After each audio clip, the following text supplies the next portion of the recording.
Perfect. So I will resist the urge to wander and stay right here.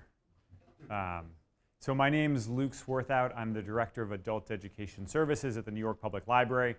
I'm really honored to be here as somebody who is relatively new to this world and has way more to learn than to offer. It's, again, an honor to speak with you.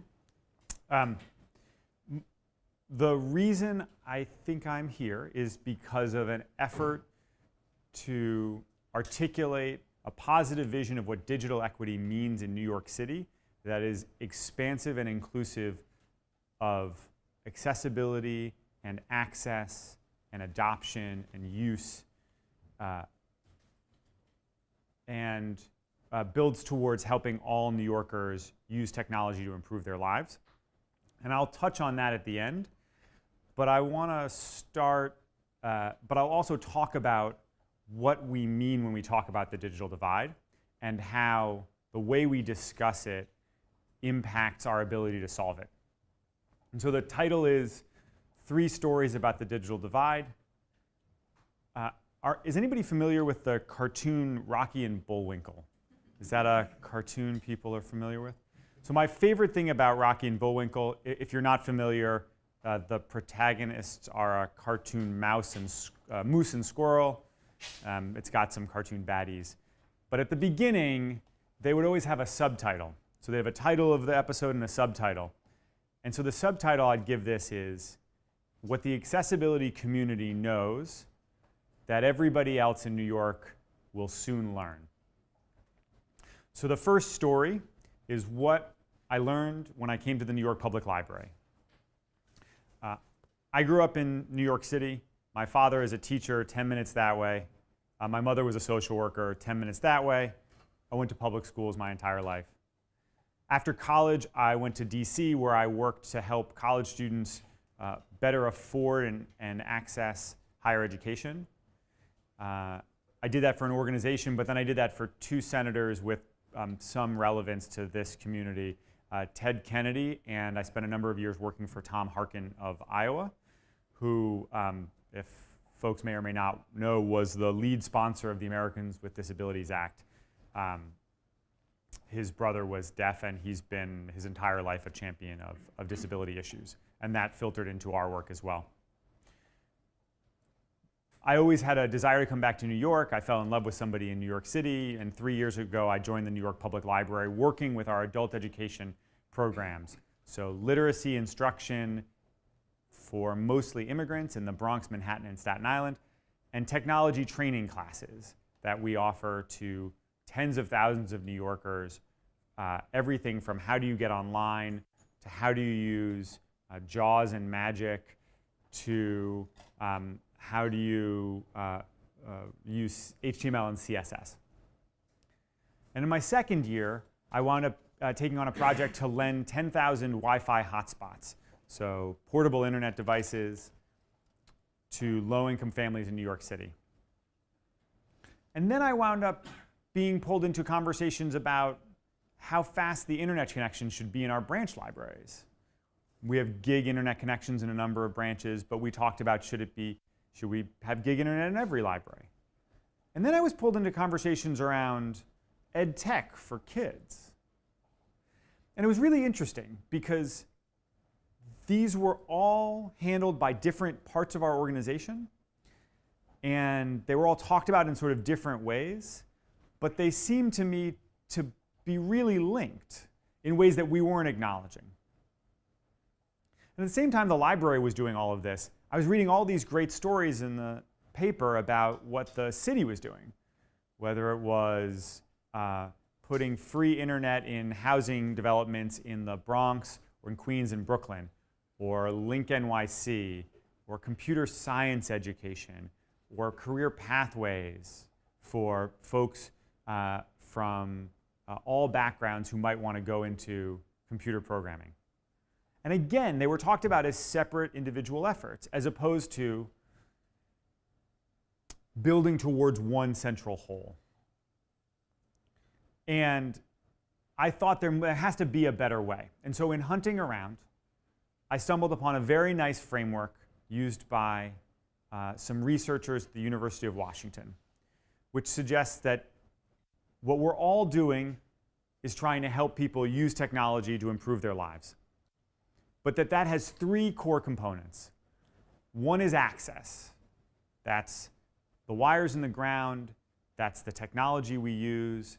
That's public access points. Could we get online if we wanted to?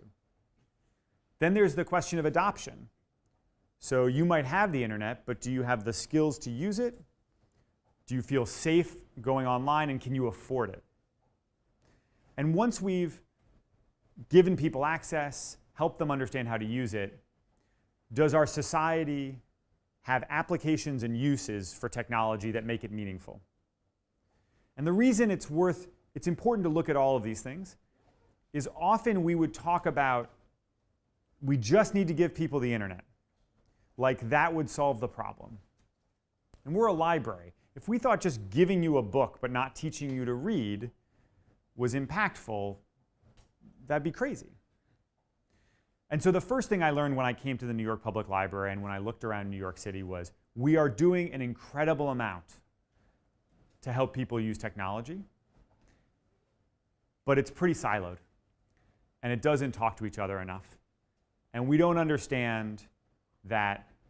I would suggest that the people who are laying fiber don't understand that they won't be successful until this room is successful, and we won't be successful until the folks who are worried about our education system and technology are successful.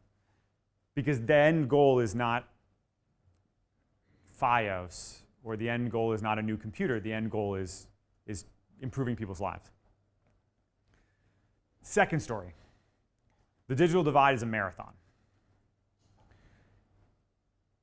When I took this job, being new to technology, I had a lot of friends and colleagues ask me, hey Luke, why haven't we closed that digital divide? You know, I've been hearing about it for 20 years. Why haven't we fixed it? And there's a sort of powerful person version of this question I would get to. This is, people who are themselves very important, think of themselves as very important, often think that all problems can be solved by other very important people. So they would say, Luke, if I could pick up the phone and call somebody and ask them to do something to close the digital divide, who should I call? And this struck me as ludicrous, as it probably strikes you as ludicrous, right? Because it's like, which digital divide do you want to close? Do you want to give everybody broadband? Great. We'll still have a gap in mobile. Do you want to give everybody mobile? Well, some people won't be able to afford it. Well, you want to make everybody afford it? Well, then people will have skills gaps.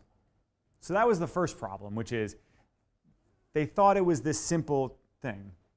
I think they thought it was a gap, like they really thought the digital divide was like a crack in the sidewalk or like the Grand Canyon, and that you could fill it, or you could bridge it, or you could pave over it, but that you could close it, and we could all go on and do something else. And that is the wrong way to think about this problem.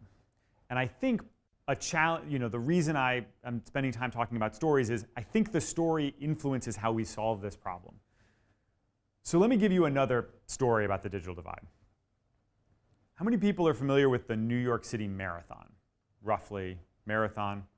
So it starts on the Verrazano Bridge in Staten Island every November, and then it goes through Brooklyn, and it winds its way through Queens and the Queensboro Bridge, and it goes up to the Bronx, and it loops around, and it comes down Fifth Avenue, and it ends in Central Park. And on that day, there are a couple of different types of runners. So you have your professional runners, the really fast ones. You have your very talented amateurs, people who run a lot of marathons and are very good at it. And then you have the people who maybe will only run one marathon in their life or are going to walk the race. And they're there too. And in the Verrazano Bridge, they're all lined up together. Like, everybody's there. We're all equal. Everybody's the same.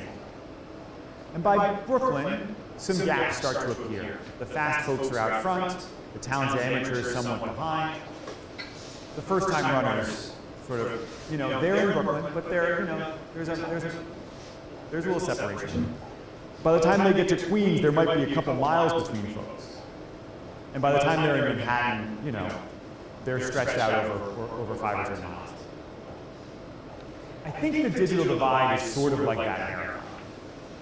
So let's imagine that the professional runners are your technologists. To be honest, you're probably the professional runners, right? Or the folks who are the first to get the new iPhone, or the people who taught themselves Python, right? You're out front. The people who adopt technology pretty readily, use it in their workplace, kids who use it for school, those are probably the talented amateurs. The folks, frankly, who come to the library because it's the only place they can get online, they're probably the one-time runners, right?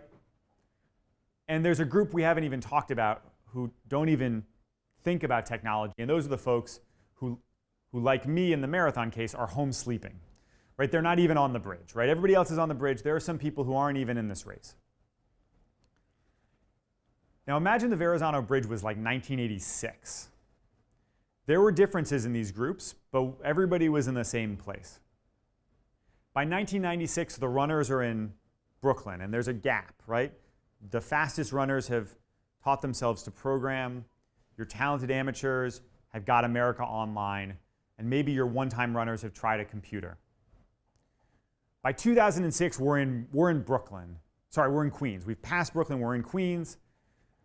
The fastest runners see smartphones coming. They see the changes in the world. Your talented amateurs, they've got email addresses. They've figured out how to use Google to tackle a whole bunch of different problems. They're buying some stuff online. And maybe your one-time runners just got email. And again, there are people who say the internet's not for me. So why this extended metaphor? Well, I think what's important to notice about the marathon is that, one, the gap's always growing. The digital divide is created by changes in the introduction of new technology and new programming languages and new applications. And those are always coming faster than people are learning. So we're never going to pull this gap fully closed. But the second thing to remember is the gap is changing, right? The gap between the runners in Brooklyn was smaller, but it was some stretch of this territory. By the time they're in Queens, the people in the back have caught up. They're in Queens. There's no longer a gap around Brooklyn. We've got to tackle new ground. I say this because we could have closed the digital divide in 1996 and given everybody America Online. And we'd be in the same place we are today. Because the gap would just grow again, right? The gap's always growing and there's no one-time fix, right? So our solutions can't be, who do I call, what do I ask them to do, right? Or it can't be, what computer can I give somebody this one time? Or what program can I write today?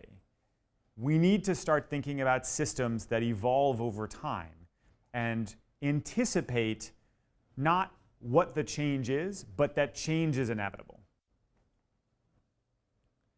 Okay, third story, towards a positive vision of digital equity in New York City. The good news is, while New York is a leader in a lot of things, we're not leading on this. And that is good news because we can look to other cities and say, how have they sought to tackle this problem? How have they sought to get out of this idea of the digital divide as a fixed thing that's just about narrow issues? About 17 years ago, Seattle created an office in their city government around digital equity. They identified the various components of an equitable digital Seattle, which had access components and had components about adoption and affordability and how people were using the technology. They identified key questions and metrics, and started tracking the problem over time. And what this did was it allowed them to shine a light on the people who were being left behind, right? So the 27% of New Yorkers who don't have home internet at home. I can't even tell you how many people who lack basic skills. I bet you could tell me and give numbers and give texture to the challenge around accessibility. But that knowledge is kept within this room. And if we're going to tackle this problem on an ongoing basis, we need that to be known by the entire city. So about 9 months ago, I started talking with other colleagues in libraries and organizations and the city as well, saying, what if we took the collective expertise of all of these different communities that are working deeply on their own part of the problem and brought them together so they understood that the folks working on wiring communities are side by side and shoulder by shoulder to the folks who are working on accessibility, who are shoulder to shoulder to the people who are working on public access and digital literacy and privacy and workforce and healthcare. And what if we challenge those folks to think about the key questions that New York City needs to ask and the key metrics New York City needs to track so that we can tell whether we're making progress? And this Friday, we're going to have a first little conversation at the library, which some folks from this community are going to participate in. And we're going to start looking for more opportunities to not to supplant the work in this room, but to complement it and to make it more powerful. We're going to look for ways to talk across our groups, and we're going to look for ways to make sure New York City is not just talking about a digital divide, but laying out a vision of an equitable New York, one where everybody is able to use technology to improve their lives. And let me end by sort of coming back to that subtitle. So like what the accessibility community knows that everybody else needs to know and will know soon. I think what this community has probably seen more than any is the power of technology to open doors and transform what is possible. But also the way in which technology can throw up new barriers that calcify existing inequalities, right? It's both incredibly transformative and very damaging if the work of folks like you is not successful. And we need to be thinking about this and understanding this at a municipal level, that we should not settle for a technology that retrenches existing inequalities. We should demand a technology that works for everybody and that helps everybody achieve their goals. So those are 3 stories, and I have been really honored that you've been willing to let me talk about them.